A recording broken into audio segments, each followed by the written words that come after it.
Alfredo Carlino nació en Buenos Aires en 1932.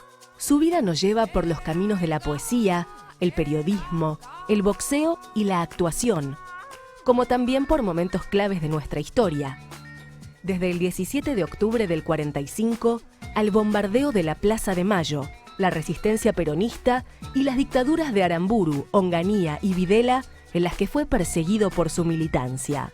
Los poemas de Carlino evocan imágenes, proclamas y lenguajes múltiples de paisajes urbanos en los que se cuelan los bares, el amor, la política, el deporte y las gestas populares. Entre sus obras se encuentran El cuaderno de Mabel, Poemas ciudadanos, Chau Gatica, Ciudad del tango, Metalúrgica para Felipe Vallese, Buenos Aires tiempo Gobi, Perón siempre de Juan, Evita del 17 de octubre a la caída, Bailarín Canyehue y Alfredo Carlino, 50 años con la poesía, declarado de interés cultural. Señoras y señores, con nosotros, Alfredo Carlino. Mabel, quisiera mirarme en tus ojos, incendiado de amor y de poesía, penetrar en los murmullos callados de tu corazón, aquí, en este silencio que abre las distancias, volver a esos días fabulosos de amor que construimos, madurando aquella soledad que nos fue creciendo desde niños. Yo te busqué, Mabel, detrás de los años de mi vida, desde un coro de cuerpos distantes, y tú te me metiste entre mis ojos, en mi cuerpo, en mi necesidad, y estalló como un volcán nuestra tristeza. Muy bien, Carlino. Háblame un poco de ese poema. Ese poema lo escribí a los 22 años, pertenece a mi primer libro que se llama El cuaderno de Mabel. ¿Tu primera novia también? ¿Tu primer amor? Es el único amor que he tenido profundo en mi vida. ¿El único? El único, sí. Qué maravilla. Después hubo muchas muchachas. Bueno, creo que saben que estamos hablando con Alfredo Carlino, poeta. ¿Cómo te definirías? Yo soy un poeta. Esa es la definición. Muchos dicen que soy el poeta del peronismo, otros dicen que soy el poeta del amor, otros dicen que soy el poeta. Yo soy un poeta que abordo como hecho cultural todo lo que me deja esas improntas que me tocan el corazón. También dicen que sos el poeta del Papa. Soy el poeta del Papa, decidido por él, no por mí. ¿Cómo es? Contame. Sí. Bueno, cuando éramos jóvenes, yo, Fabio Bellomo, un gran pensador e ideólogo, estudiamos filosofía, ¿no? Él todavía no era cura, y era la resistencia en el año 56. Entonces, nosotros improvisábamos actos relámpagos, y venía a escucharme, y yo era uno de los que más hablaba en los actos, denunciando lo que era la tiranía de Aramburu y Rojas, y él me escuchaba.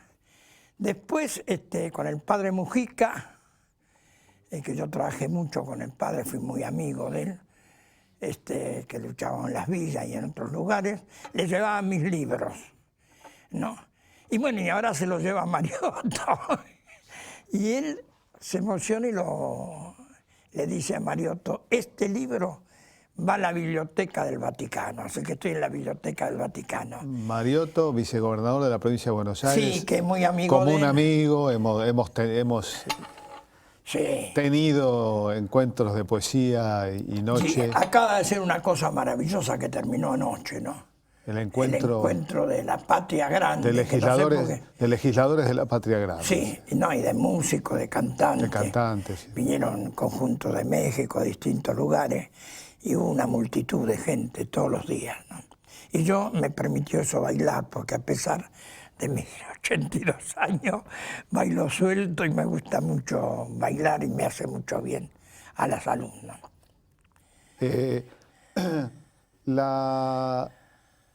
Mariotto estuvo con el Papa y allí es donde le entregó el libro de poemas. Estuvo un montón de veces, pero las últimas 2 veces le llevó 2 libros míos. Unos 50 años de poesía que acaba de ser elegido, ya se fue publicado por el ministro en el Ministerio de Educación, se hizo la colección de poesía para todas las escuelas, creo que son 15.000 libros, y bueno, de todo el mundo, grandes poetas, Neruda, Lord Byron, qué sé yo, y yo estoy por los argentinos, ¿no? Soy uno de los argentinos que está. Así que estoy en todas las escuelas y tuve la suerte de que fue elegida la antología, donde está la selección de todos mis libros. El único que falta es el último, el del 17 de octubre. Claro, que lo estaba mirando. Sí, que salió ahora. 17 de octubre, la celebración de la muchedumbre ardida. Sí. Y vos podés hablar bien del 17 de octubre, Claro, porque soy hacedor, entonces lo hice en prosa. La mitad del libro está hecho en prosa, contando cómo hicimos, con nombres que están ignorados, ¿no? Fuiste hacedor no solo del libro, fuiste hacedor del 17 de octubre. El 17 de octubre del 45. Es lindo decir hacedor en vez de partícipe, ¿no? Claro. Sí, porque fue la multitud la hacedora. No fui yo solo, pero participé activamente. Era una cosa incierta, no sabíamos cómo iban a reaccionar, porque estaban dispuestos a matarnos a todos. Bernengo Lima, ministro en ese momento, porque lo habían llevado a Perón para asesinarlo. Dijo, cuando empezó a ver la primera gente, que ya eran decenas de miles, dijo, esto se arregla con balas. Todo esto lo cuento en el libro. Pero después cuando vieron más gente dijeron, pero son muchos. Y entonces le pide a Farrell, que él tenía arriba de la Casa de Gobierno un armamento pleno, y dice, podemos tirar al aire. Y Farrell le dijo, de ninguna manera. No autorizo a tirar una sola bala, porque solo las avalanchas pueden matar gente, y no lo autorizo. Lo que quería, y después le habló a Ábalos, que fue el jefe de la contrarrevolución, y le dijo, levante al ejército que yo levanto a toda la marina y resolvemos esto como hay que resolverlo, a tiros. ¿No? Sí,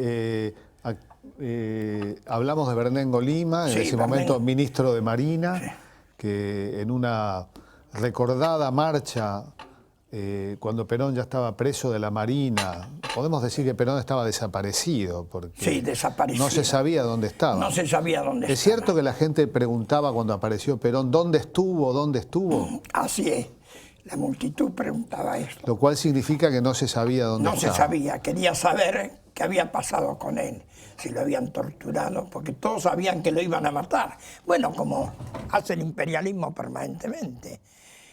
Toda esa operación fue manejada por Braden, embajador de los Estados Unidos, y estaban todos los partidos políticos juntos en una alianza, que es lo que hacen los imperialismos. Lo hicieron contra Irigoyen, que le inventaron el antipersonalismo, y metieron hasta los radicales que traicionaron a Irigoyen, lo hicieron después de Perón. Siempre hacen alianza y siguen haciendo alianza, que son los agentes de los intereses imperialistas. Hace una semana Wiener acaba de decir más respeto con los Estados Unidos, no más respeto con los argentinos, sino con los Estados Unidos, es decir, el imperialismo que quiere quebrarnos en 20 pedazos a través de los fondos buitre y de otras cosas. Me viene a la mente la palabra cipayos, y de la mano de cipayos un nombre, Jaureche. Sí. ¿Lo conociste a Jaureche? Sí, fui muy amigo, él presentaba mis libros. Bueno, me quería mucho Jaureche, me respetaba, hablaba de mí en las presentaciones de los libros, elogiándome totalmente, ¿no? Vos en el 17 de octubre del 45 eras un pibe. Era un pibe, sí, pero era activo. El 17 de octubre del 45 quiero aclararle a la opinión pública que la primera vez que la adolescencia y las mujeres participan masivamente. Las mujeres, había mujeres en los grupos de izquierda, algunas mujeres universitarias, burguesas, porque lo demás las mujeres, además los hombres no permitían que las mujeres hagan política. Pero ese día aparecieron las obreras, las hilanderías, las enfermeras, las médicas, mujeres de todos los oficios, y era una multitud. Y los adolescentes también participan por primera vez.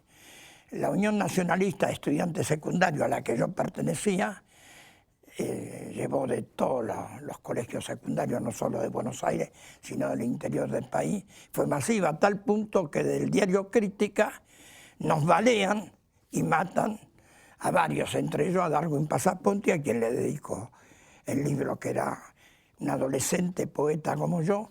Tenía 16 años, yo empecé a los 13 a escribir. La historia empezó como continuaría, ¿no? Con el peronismo poniendo sus primeras Totalmente, sangre. porque acusan al peronismo de matar. No, el peronismo puso los cuerpos y las víctimas, fue asesinado permanentemente. Ya empezaron, ya antes del 17 de octubre el peronismo dejó muertos, ¿no?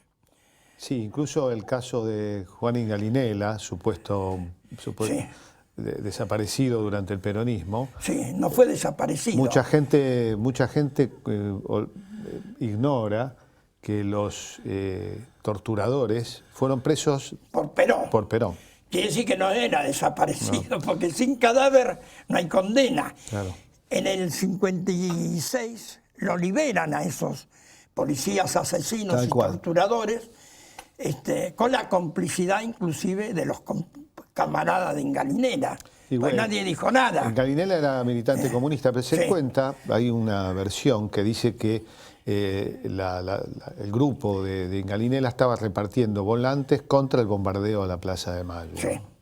Estuviste el 17 de octubre y estuviste durante el bombardeo Sí, del 16 de junio de totalmente, en la 1955. plaza. El 16 de junio de 1955. Sí. Estuve en la plaza y además estoy en casi todos los videos que cuentan esa historia, explicando cómo fue, cómo llegaron los aviones, cómo nos masacraron. Bueno, fue solo bombardeo. Se habla del bombardeo, pues fue bombardeo, ametrallamiento, y después cuando fuimos a recriminar, porque se entregaron los marinos, ¿no? Fuimos a recriminar al Ministerio de Marina, que estaba cerca de la Plaza de Mayo, a 3, 4 cuadras, nos balearon, nos empezaron a fusilar. Es tal cual. Sí. Estás hablando del edificio que hoy pertenece a la Prefectura Naval Argentina, ese edificio vidriado Sí. que está pegado No, y al que lado. parece un barco. Sí, sí, que parece A un mí barco. me da la impresión de que es Parece un tal barco. cual, parece Sí. Sí, efectivamente. no era Nosotros un- fuimos ahí y nos empezaron a fusilar. Levantaron la bandera blanca, pues ya se habían rendido. Y fue el general Juan José Valle el que los rodeó y lo volvió a rendir. Y bueno, meses después, el general Valle fusilado, ingeniero militar, ¿no? Con muchos civiles. Y vos decís que no, bueno, además no fue solamente el bombardeo de la Plaza de Mayo, ¿no? Sí. Hubo otros lugares bombardeados. Sí, antes habían bombardeado, unos meses antes, nosotros estábamos escuchando el discurso de Perón, es decir, el pueblo. Cuando yo hablo de nosotros, hablo del pueblo. Una multitud, no eran actos de 10.000 personas, sino de 1 millón de personas. Metieron varias bombas en el subterráneo de la Plaza de Mayo, y ahí murió mucha gente. Estás hablando de 1953. Efectivamente, en 1953. Hay un procedimiento histórico, se suele hablar del relato en estos tiempos y se suele endilgar al kirchnerismo de que tiene un relato. Ahora, lo que realmente ha habido es un relato en la historia mediante la mentira y la omisión, porque en general se recuerda ese día por el día en que las turbas quemaron los locales del Partido Socialista, Radical, Sí. Conservador y el Jockey Club. Sí, pero ¿quién no? Nunca se- nunca no fue se- el pueblo. Pero además... Fueron pero- servicios que primero quemaron la bandera argentina para Pero indignarse hablo a del Perón. 53. Lo que, en 53, lo que sí. en general no se relaciona es qué ocurrió antes. La quema de las iglesias no justifica en absoluto, y bueno, está la teoría que vos ahora... Sí, ahora además yo era ultracatólico en aquel Claro. tiempo, ya no lo soy. Como lo era la Después del mayoría- bombardeo en la Plaza de Claro. Mayo. ¿Eh? como lo era la mayoría del pueblo Y el peronista. pueblo argentino, así que no iba a quemar las iglesias. Bueno, y el día de la quema del Jockey Club, que fue también un hecho lamentable, fue el día donde metieron 3 bombas y murieron aproximadamente unas 7, 8 personas. Así es. Y fue detenido el que llamaban el ingeniero, le decían el ingeniero a una célula integrada por el ingeniero Carranza, que luego sería ministro Que fue el jefe de todo Obras eso. Públicas, claro. Y que luego... De los comandos civiles, armados por los Estados Unidos y Francia, ¿no? Por los que querían matar a De Gaulle, ¿no? En la organización. La OAS. Sí. Eran los... Organización sí. Armada, Secreta Armada, OAS. ¿no? Hay una película, El Día del Chacal, la recomiendo, la pueden ver en un famoso sitio. Sí, es muy importante que vean, porque después hacen las 3A. Esos fueron contratados en el gobierno de Frondizi por Aramburu y Rojas, que manejaban el gobierno de Frondizi, los militares, con el cuento del antiperonismo, y los trajeron acá. Y ellos le enseñaron a torturar al ejército, porque el ejército antes no torturaba. No, en el tiempo de Perón estaba en el proyecto de la industrialización del país, desarrollaron toda la industria argentina. No. Entonces contrataron a esos feroces torturadores, por eso es importante ver esta película, porque son los mismos que llegaron acá y que después hacen las 3A. Hay dos películas. De las cuales yo fui víctima. No, y al mes murió mi padre. Vos tuviste que exiliarte, ¿no? Yo me exilié. En el 55 y en el... Sí, en el 55 y en el 76. Ahí en el 55 es cuando te exiliás con Jauretche, o coincidentemente. Sí, con Jauretche me exilió. Él me obligó a exiliarme, pues yo era muy joven y yo colaboraba con él porque me quería mucho Jauretche en El Líder. Jauretche inmediatamente cuando cae Perón se hace cargo, le piden los obreros. El Líder era el diario de los empleados de comercio que salía todos los días, un diario importante, y le piden que se haga cargo y Jauretche se hace cargo. Y lleva varios colaboradores, entre ellos me lleva a mí. Y después, bueno, yo participé de la resistencia y me tuve que ir. Me lleva él al Uruguay. Bien. Y vivía de vender libros, él me recomendaba a quién tenía que vender los libros. ¿Qué vendías? ¿Libros de una editorial? O... Sí, sí, de varias editoriales, políticos. Siempre el pensamiento nacional, ¿no? Bien, bueno, vamos a un corte y seguimos conversando con Alfredo Carlino. Qué lindo sombrero, ¿eh? ¿Te gusta? Me gusta. ¿A vos te gustan los sombreros de todo tipo? A mí me gustan Siempre... los sombreros y las gorras. Y las gorras. Tengo una colección. Ya me comprometí a regalarte un sombrero. Bueno, sí, regálamelo, no te olvides. No te... Bueno.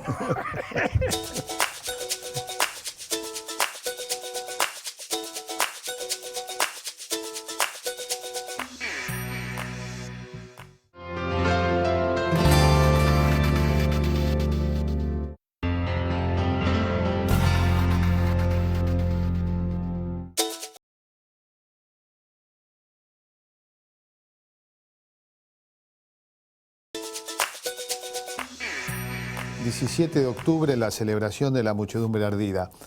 En el prólogo, Norberto Galazo termina diciendo, no lo voy a leer todo, porque no tengo pretensiones de crítico literario, pero sí de militante popular. Este prólogo nace desde lo más profundo para el poeta que festeja vida y auroras por venir y solo puede concluir diciendo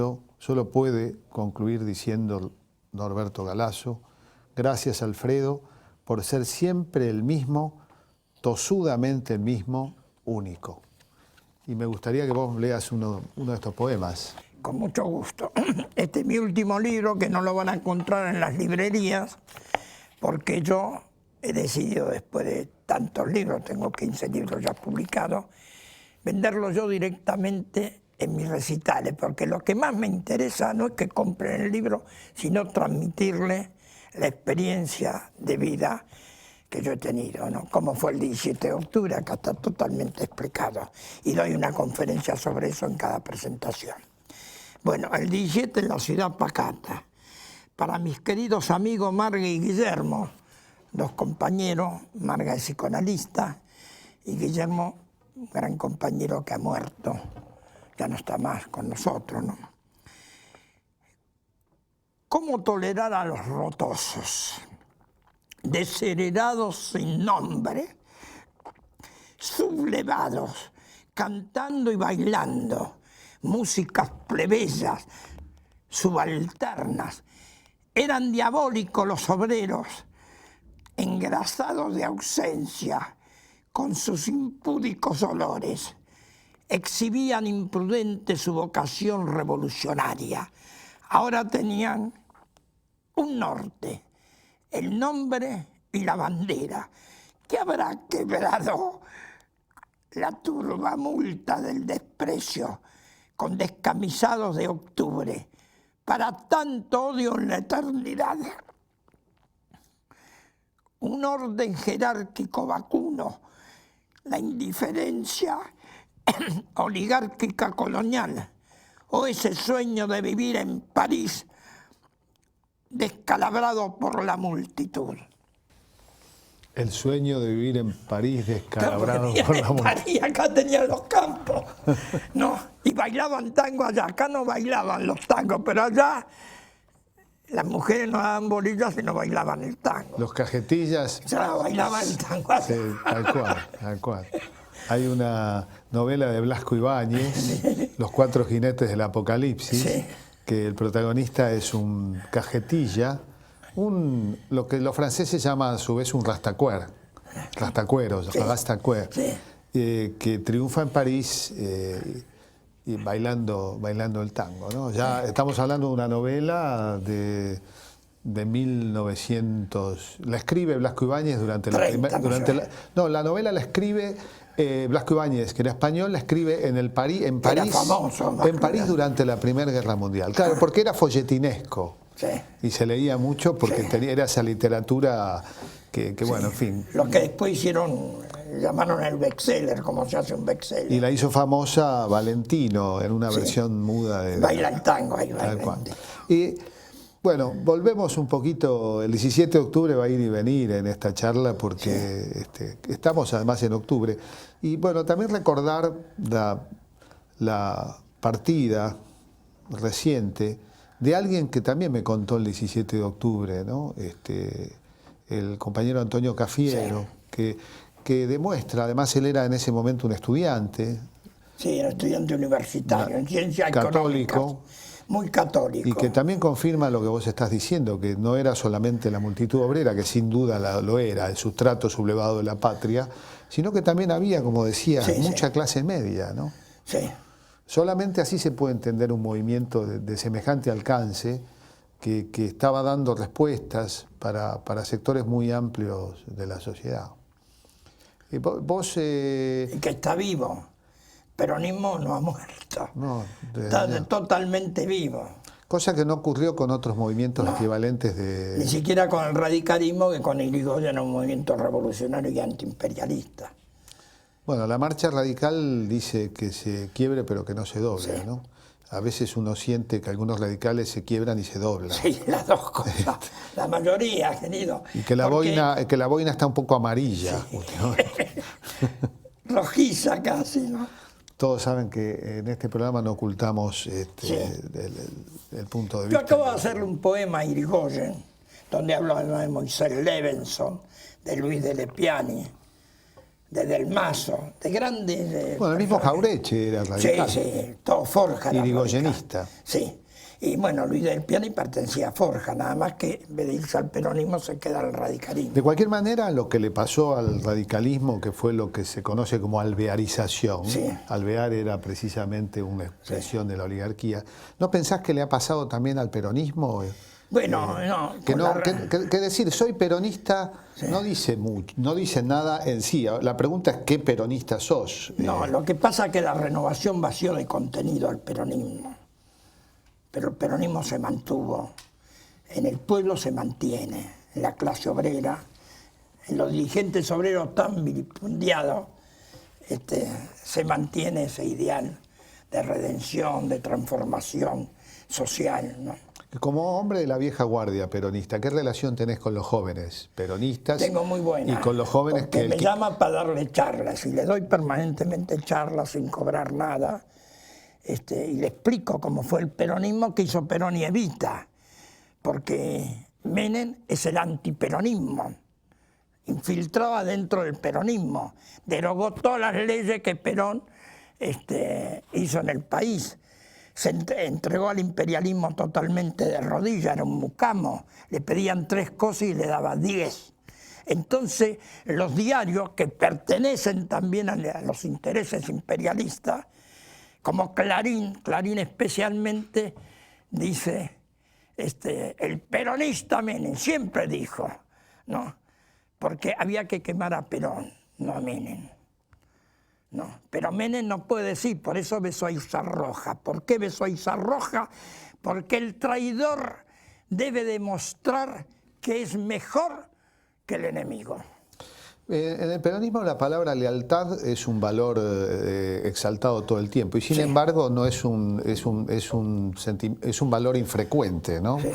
O sea, ha habido muchos desleales, ha habido mucha deslealtad. Bueno, porque el peronismo fue muy infiltrado tanto por la izquierda como por la derecha para desvirtuarlo. Pero nosotros estamos hablando de lo que llevan la doctrina, si no, no se puede ser peronista. Pero además, ¿no pensás que le pasa lo mismo que le pasa a la iglesia? Porque cuando uno habla de la iglesia es otra cosa. Las casas grandes, pero las casas grandes, el peronismo es una casa grande y la iglesia es una casa grande. Sí. Y por supuesto, la iglesia es una casa universal y tiene 2000 años. Y el peronismo, bueno... se mantiene. Y se mantiene. Sí. Pero tal vez no pensás tiene todas las corrientes, digamos, la iglesia. Pero ahora viene un papa que es revolucionario y es nuestro, es argentino. Y que no le interesa lo que le va a pasar, si lo van a matar o no. Y está transformando la iglesia. ¿Es peronista para vos el Papa? Totalmente. ¿Vos imaginaste alguna vez que iba a haber militó en el peronismo. Sí, pero ¿imaginaste que iba a haber un Papa peronista alguna vez? No. Es raro, ¿no? Sí, porque la iglesia jugó en el golpe del 55, fue feroz contra el peronismo. El cardenal Spellman, cardenal de los Estados Unidos, armó la democracia cristiana acá para voltearlo a Perón. El cardenal Spellman, estamos acá tirando nombres con la erudición de la memoria y de la vivencia directa, era un reconocido fascistoide en la década del 40, del 30 y del 40, simpatizante del eje, hasta que Estados Unidos entra en la guerra. Y luego, para compensarlo, tiene que sobreactuar su supuesta identidad democrática y la vuelca especialmente sobre la Argentina, tal cual nos cuenta acá Alfredo Carlino, que vale mucho más que leerlo en un libro, ¿no? Spellman, totalmente. Exactamente. Casi diría, nunca vino acá, pero un continuador de Braden con Sotana. Sí, un continuador de Braden. ¿Hablas de iglesia o hablas de curia cuando te enojas con la iglesia? ¿Es la iglesia como institución? Porque en la iglesia estaba Monseñor de Andrea, que también... un reaccionario. Claro, un gran reaccionario, un tipo muy culto, muy instruido. Sí. Porque la curia argentina tenía como una matriz de los... O sea, los grandes apellidos tenían, como en la tradición hispánica, ponían a sus hijos de cura, de militares, para salvaguardar... Totalmente, ese término lo hacían casar, o lo hacían cura, o lo hacían casar con generales, con coroneles, con capitanes. Ahora, también, las hijas de estancieros. También ha habido curas que con una matriz semejante, como Mujica, dieron vuelta a la historia. Mujica fue un gran gorila, era íntimo amigo mío, Mujica. Fue un gran gorila hasta que descubre que todo lo que le habían metido en la cabeza era falso. Y entonces empieza a luchar porque él iba a las villas por los pobres. No es un cura villero, como dicen. Fue un cura del tercer mundo, que no es lo mismo que ser villero, porque toda la iglesia va a todas las villas para capitalizar feligreses. Pero Mujica era un luchador social.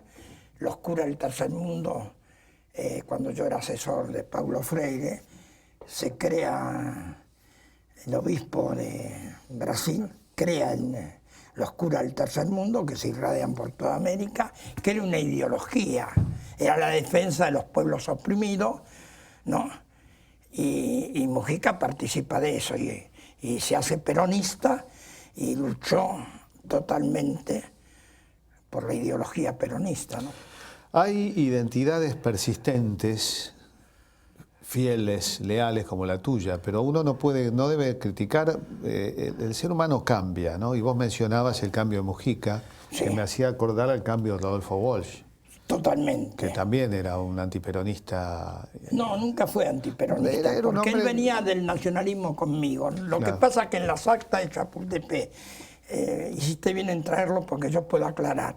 Nosotros nos enfrentamos con Perón en el 46, los nacionalistas, porque estaba en desacuerdo con lo que hoy se llama el TIAR, ¿no? El Tratado Interamericano de Defensa, pues nosotros sosteníamos que únicamente en guerra iban a entrar los norteamericanos, que no iban a ser nosotros. Y si nosotros entramos en guerra, ellos no iban a cumplir lo que ellos inventaron. Y pasó eso con las Malvinas.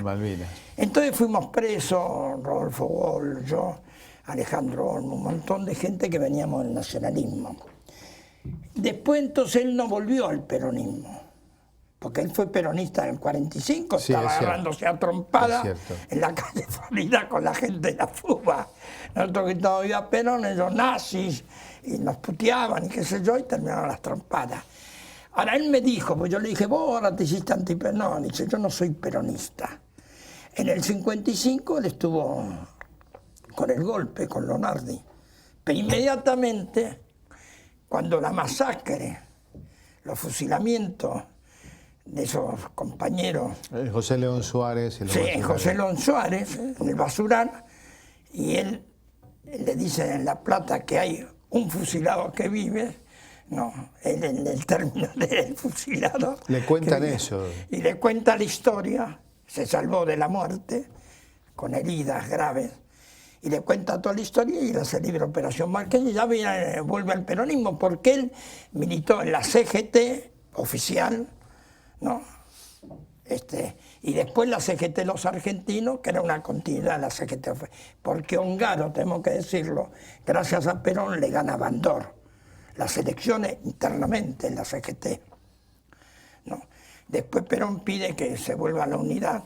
Quiero contar esto porque es muy importante, porque es una cosa de conducción política, ¿no? Que la gente lo oculta porque desconoce. Bandor, que creyó que Perón nunca volvía más al país porque lo habían parado los norteamericanos en Brasil, no lo dejaron entrar a la Argentina, tuvo que volver a España. Dijo, bueno, vuelve más, yo tengo que salvar a la clase obrera. Entonces el COPA, en la clase obrera ya era el jefe indiscutido, el COPA, el aparato político. Entonces Perón le mandó una carta diciendo que él todavía estaba en condiciones de hacer otro partido, ¿no? Por si perdía el partido justicialista. Peronismo era, todavía no era. Y Bandor, Ilía no cae por lo que dicen estos periodistas que juegan de mucamos, por la ley de medicamentos. Ilía cae porque le abre el juego al peronismo. La primera elección se hace en Mendoza, ¿no? Con la participación del peronismo. Como acá estaba Bandor, que controlaba todo el aparato, lo pone a Cerú García, que era un conservador peronista, que estaba dentro del peronismo. Entonces viene Isabel, muy joven, nosotros fuimos custodios de ella. Emisaria de Perón, ¿no? Sí, representación de Perón. Sí. Sí. Nadie sabía quién era. Entonces dice, el candidato va a Mendoza, dice, el candidato del peronismo no es Cerú García, es Corbalán Nanclares. Y hay que votarlo a Corbalán Nanclares. Vienen las elecciones, Corbalán Nanclares lo mata a Cerú García, en votos, digo, ¿no? Entonces le partió medio cuerpo. Después Perón insiste, hace el congreso de la CGT, donde Bandor manejaba todos los gremios. Perón le da vuelta, le hace ganar a Ongaro. Entonces quedó muerto Bandor. Bandor pide hablar con Perón. Perón lo recibe, ¿no? Le dice, mire, usted arregló con la CIA y con nosotros, alguno de los dos lo va a matar, porque no se puede arreglar con dos grupos antagónicos. El imperialismo, el movimiento peronista es un movimiento antiimperialista, no es un movimiento contra los radicales, contra los comunistas, es antiimperialista. Usted arregló con ellos, a través de Onganía, que era un hombre de ellos. Entonces alguno de los dos lo va a matar, y Bandor le contesta, lo sé, pero yo quiero morir como peronista. Bueno, está bien, vamos a ver qué hacemos con usted, ¿no? Dentro del movimiento. Y entonces se va. Viene Ongaro, cuando le dice que vamos a ver cómo arreglamos con Bandor. Ongaro casi se muere, lo quería matar, pero ¿cómo ese miserable, traidor, canalla que diga? Dice, mira Ongaro, me traicionó a mí, no a usted. No. Pero usted cree que semejante inteligencia, esto es muy importante, porque esto es de conducción, semejante inteligencia se la voy a entregar al enemigo. Entonces vamos a dejarlo acá adentro, ya sin fuerza, neutralizado, pero adentro nuestro. No le entrego al enemigo a un hombre nuestro con mucha inteligencia, por más que me haya traicionado. Hoy eso es un libro abierto, porque realmente estás hablando de conducción política, Sí. uno de los libros más importantes, Sí. el Manual de Conducción Política. Hay una edición que salió de Aníbal Fernández, comentada. Sí.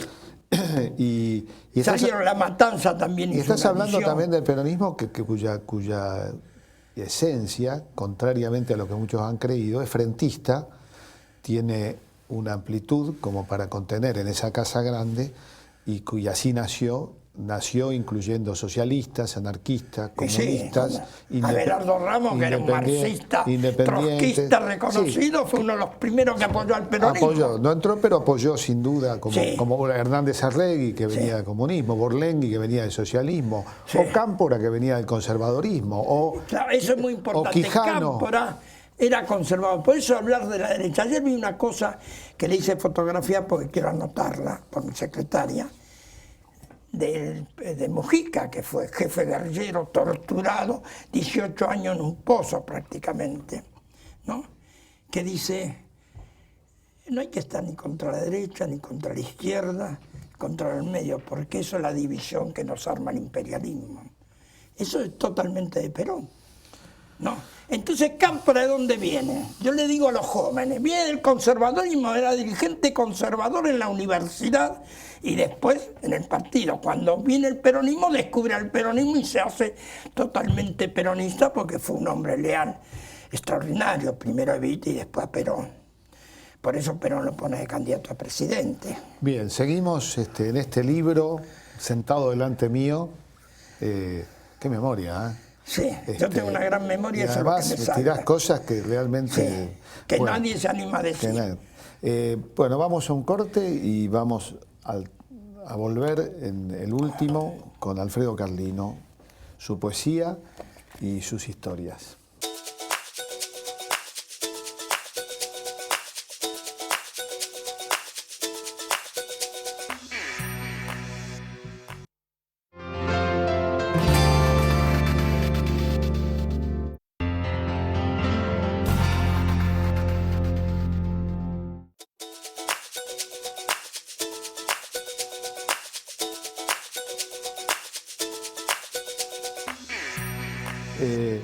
Te festejan el cumpleaños en estos días. Sí, y en una fecha muy especial. 17, porque yo cumplo año el 17 de octubre. Esa coherencia.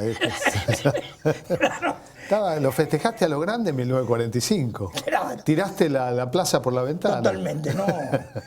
Yo no pude casi festejar mi cumpleaños nunca. El 17 de octubre del 45, mi madre, como se estilaba en aquel tiempo, yo invité a los compañeros de estudio y a los amigos del barrio, se hacía el chocolate con churros, rallado.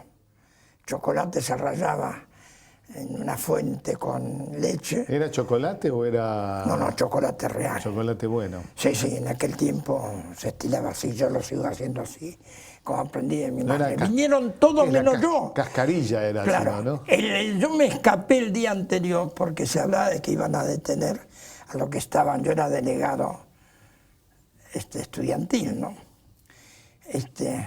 Y así que me escapé de mi casa. En aquel tiempo, a los 13 años, escaparse de la casa era muy grave porque era una ciudad pacata, isabelina, ¿no? Que no permitía que nadie, el hijo era hijo, hasta que era grande mandaba la madre y el padre. Entonces mi madre se enloqueció cuando le dijeron que estaba en la multitud, se quería morir mi madre, ¿no? Te celebran el cumpleaños sí. Viernes 17 de octubre en un centro cultural, sí, que se llama... Alfredo Carlino, que se inaugura. Es el quinto. Vos cumplís con todas las premisas del antiperonismo, o sea. Totalmente. Vos le das la razón al antiperonismo más gorila. Sí, porque... más gorila. Qué bueno, ¿no? Que haya un lugar con tu nombre y que se te... Hay varios lugares. Acá está el homenaje, pero has sufrido también la discriminación, no solo, ya contaste el exilio, eso descontémoslo, pero como artista, como poeta. Sí, totalmente, yo fui muy perseguido. Estoy en el patíbulo, ya no como peronista, sino por haber escrito Chau Gatica, haber dedicado un libro con un éxito extraordinario a un boxeador analfabeto, ¿no? Que firmaba con el dedo, ¿no? Que hizo hablar a la Argentina en todo el mundo con sus puños, y en la venganza. Cuando murió, las cosas que dijeron de él. Yo era enemigo de Gatica porque yo fui boxeador. Y el primer día que me fui a entrenar tuve un incidente con él. ¿Pero no de la misma categoría? No, tuve un incidente con él porque él dijo, él ya era un consagrado. Me dijo, pibe, no, bebé, esto es para macho. Entonces yo hice una cosa que era lo peor que se podía hacer en aquel momento. Nervioso le contesté y le dije, lo puteé, en aquel tiempo no se podía putear. La madre era sagrada, está en el tango. ¿No? Y bueno, se vino encima, yo me puse en guardia porque siempre me la aguanté, pero por suerte boxeadores más grandes lo sacaron. Dice, ¿qué vas a hacer con el pie? Si no me hubiera matado seguramente, ¿no? Qué bárbaro. Y bueno, nunca pudimos recomponerla, pero yo le fui, después fue cuando él se retiró, ya estaba caído. Yo era periodista del mundo deportivo y le fui a hacer una nota. Y ahí me di cuenta que había una ideología similar a la nuestra, pero mucho más profunda, que tenía la gente de abajo, que tenía otras razones por las cuales adhería a una filosofía. ¿Te gustó la película de Fabio Gatica? Sí, yo estuve en el guión de la película. ¿Estuviste en el guión? Sí, hay cosas que hizo Fabio que yo no estaba de acuerdo. Pero Fabio es un genio. Vos no te privás de nada. Te peleaste con Gatica, cuestionás a Fabio.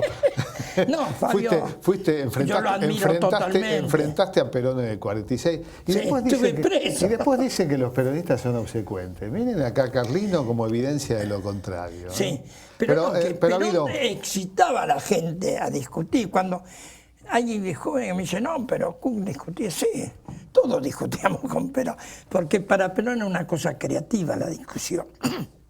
Sin embargo, él no imponía, él decía en conducción política está, que para no fracasar hay que repartir el 50% del poder. Y él escuchaba ese otro 50% y modificó muchas cosas. Él decía que esas discusiones que había con él las incitaba, eran creativas. Sin embargo, el cura Benítez, confesor de Eva Perón, tiene un distanciamiento en la etapa final del 55, 54 y 55 porque decía que a Perón lo estaban abrumando cataratas de baba. Sí, en realidad el cura Benítez estaba muy enamorado de Evita. Le hace un poema. Hoy tenemos claro, por eso, vamos a clarificar. Yo fui muy amigo de Benítez. El cura Benítez le hace un poema. Confesor de Eva. Sí, era confesor de Eva. El padre Benítez le hace un poema a Eva, dice que el único que la amó fue Dios. ¿Quién era Dios? Él. Porque era el confesor de Evita. Además, Benítez decía que conocía un secreto de Eva Perón. Sí. Decía, si Evita de por sí ya merece el cielo por la vida y la dedicación y la entrega que ha dado, hay algo en su vida oculto y secreto que él conocía que la haría merecedora mucho más de la mirada de Dios. Sí. Ese misterio ha quedado, qué misterio, ¿no? Sí. Lo quedaría uno por saber otra que los chismes de... En todos los libros de Evita, Evita dice, yo soy Perón. Le devotó a Perón y Perón es mi gran amor. Y era así. Era imposible tocar a Perón adelante de Evita, te mataba, ¿no? Esto es la realidad, porque esto lo dice Evita, lo digo. ¿No? Sí, además Evita, bueno, lo quería defender fácticamente y intentó la compra de armas para armar a la CGT. No, eso totalmente falso. ¿Es falso eso? Jamás compró armas, los militares lo hubieran matado en el acto. ¿Pero no lo intentó? No. La compra de fusiles belgas, que tanto se dice. Que al final los compró la Marina, digamos. Que al final los compró la Marina. No sé si lo compró, pero no, la Marina se lo dieron los ingleses. Allende denuncia eso creyendo que estaba apoyando a los ingleses a Perón. Pero estaban preparando el golpe. Escúchame, cuando digo comprar, lo compraron porque lo pagaron con la entrega de la Argentina, ¿no? Claro. Bueno, la Marina siempre fue pro-inglesa y masona. Bien, ¿tenemos preguntas? Sí. ¿Qué tiene que tener un poema para que sea un buen poema? ¿Cómo? Un buen poema que tiene que tener para que sea bueno. No, los poemas es una creación que tiene que tener la vivencia y el corazón del poeta. No hay una fórmula para hacer un buen poema. Hay que sentir simplemente y darle una estética, darle un lenguaje, el lenguaje de la poesía, ¿no? ¿Has escrito prosa también? Bueno, Sí, yo soy periodista. Soy el decano del periodismo. Yo empecé en el 45 en el diario inglés, en el Estándar. en el estándar. Claro, O cuando sea, yo hice el 17 de octubre trabajaba ahí. Y le decía a los ingleses, porque los jefes eran todos ingleses, que las Malvinas eran nuestras, que se mataban de risa los ingleses, a mí porque yo era un pendejito. No. Pero ya tenía la vivencia de lo que me había enseñado mi padre. ¿y cuando trabajaste en Mundo Deportivo, era de la editorial Haines, también británica, o ya, No, estaba, no era más de ya Haines. estaba nacionalizado? Sí, sí. En Alea. En Alea. Qué bárbaro. Aclaramos, editorial Haines fue la fundadora de Diario El Mundo. Sí, los ingleses Radio eran. El Mundo, un inglés, sí. Los ingleses manejaban casi todo, toda la prensa argentina. Radio El Mundo, que ahora es nacional, fue construida por los ingleses. El edificio de Maipú Sí, 555 claro. fue el primer edificio construido para una radio. Totalmente. Y se ve que ya ellos sabían de esta cuestión de manejar los medios para manejar. Sí, ellos fueron los inventores. Yo aprendí mucho de eso trabajando en el diario inglés. Veía cómo manejaba. Ahí había dirigentes gremiales, voy a dar los nombres, Stordeo, Rivi y Marota, que eran socialistas, bueno, los socialistas trabajaban para los ingleses, que estaban todo el día en el diario Estándar, cobraban de la embajada inglesa, ¿no? Hasta que Ongaro le gana la selección interna. Bien, tenemos una pregunta más. ¿Qué opina de la evolución que fue teniendo el peronismo, sus esencias? Un poco más fuerte, por favor, porque si Sí, no, no... ¿qué opina de la evolución que tuvo el peronismo? ¿Cómo lo vive? Si se mantienen sus esencias. ¿Cómo se siente usted a lo largo del tiempo? Bueno, en viéndolo? el pueblo los dirigentes, a los que Perón no los quería. Yo estoy en el Museo de Perón puesto por Perón. No hay ningún dirigente. Está Hugo del Carril, Froilán González, yo y Delfos Cabrera. Ninguno hemos sido dirigentes del peronismo. ¿Cómo es eso que te puso Perón? ¿Qué son Sí, los Perón retratos? hizo 5 retratos en España. Nos tenía ahí en la Quinta, 17 de En el octubre. Museo Quinta, 17 Sí, de octubre lo está. tenía al lado de la parrilla. No. Los dirigentes iban, hablaban, nos no, veían, perdón. nunca me dijeron nada. Perdón, en la Quinta, 17 de octubre de Madrid. En Madrid, sí. Estabas al lado de la parrilla y ahora están en los retratos. Eso en el lo pusieron en el Museo de Perón, que es el Lobo, en la casa donde el él Lobo. realmente nació. Lobo, sí. Tu amigo te ha confundido, él nació en Lobo. Sí, bueno, es una Bueno. discusión. A mí la línea de Barreiro lo he leído en profundidad, he estado y yo creo... Sí, la pero pos- no tiene nada que ver con él. No. Vos crees, sí, pero si hubiera hablado con tu ex jefe, Abelardo Ramos, te hubiera No, pero Barreiro calificado. no era especialista en eso. Pero la casa del Museo de Lobos, Sí. Barreiro sostiene, yo creo que es una polémica secundaria, Sí. pero Barreiro sostiene que ni siquiera estaba construida cuando Perón nació. Pero lo dejamos ahí porque... No, un día porque se- Perón dice, no, si el museo lo hizo Perón, no lo hizo nadie más. Lo hizo en el 53, en el 55. Lo inaugura en el cerraron. 53, pero no hay ninguna frase donde diga aquí nací yo. ¿Cómo? Dicha- No, Perón sí. No dice y además que- dice que nació ahí y que él sabía que había un terreno que tenía que arañar la familia en Roque Pérez, pero que él nunca fue. Eso es lo que dice Perón en sus memorias, querido. Bien, es una... con respecto al historiador de Perón, el mismo Pavón Pereira avala la teoría de Barreiro. Pero vamos a dejarlo, porque vos sabés Yo que... nunca vi, que sabés- yo leía todo, pero yo lo vi filmado ¿Eh? a Pavón diciéndolo, lo vi. Después si querés te muestro material. Sí. Pero me parece secundario. Yo creo que el Museo de Lobos tiene, Bueno, en el Museo de tiene Lobos absoluta está Perón. validez. Allí está la calavera también de Juan En Moreira, la cadena, porque que era el del padre abuelo. de Perón, Sí. eso demuestra que ya vivían ahí.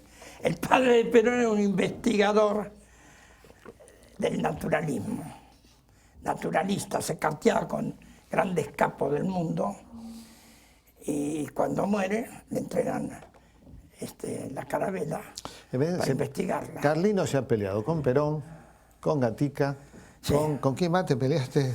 Con todo. Bueno, y ahora se pelea Pero conmigo sí, por... no, con vos no. Porque vos traes una teoría que yo... No, yo a ver esas teorías... ¿Sabes cómo desapareció de la televisión él? Cuando se enfrentó conmigo. ¿Quién? Barreiro, sí. Bueno, un día vamos Cuando a hacer decía una que tenía 2 hijos, Perón. Ya una hija, el ADN le dio que no era. Perón siempre dijo que nunca tuvo hijos porque tuvo un accidente, ¿no? En la caballería del ejército, se cayó del caballo y no podía tener hijos, ¿no? Se golpeó, No lo tuvo con Evita. en realidad se golpeó haciendo trabajo de barras, cayó con las piernas abiertas sobre la barra.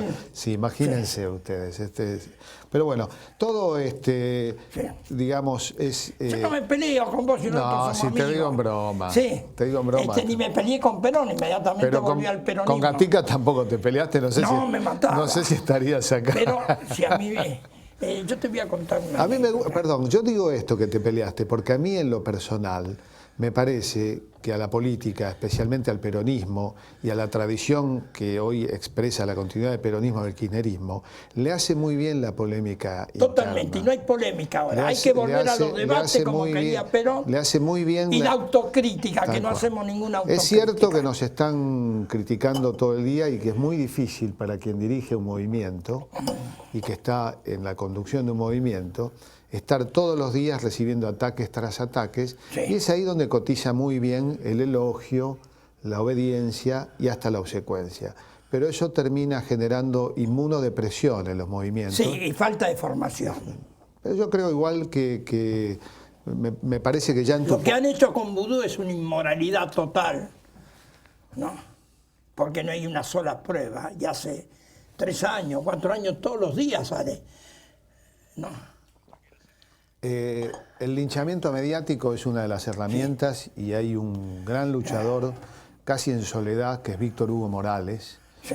Que ese es un gran... yo recomiendo que lo escuchen, sí, extraordinario. Porque así como Jaureche deshacía sonceras, hoy a Víctor Hugo le toca la dificilísima tarea de lo hace con mucho talento, de deshacer linchamientos, y lo ha hecho, bueno, con el caso de Che Garay y con otros casos.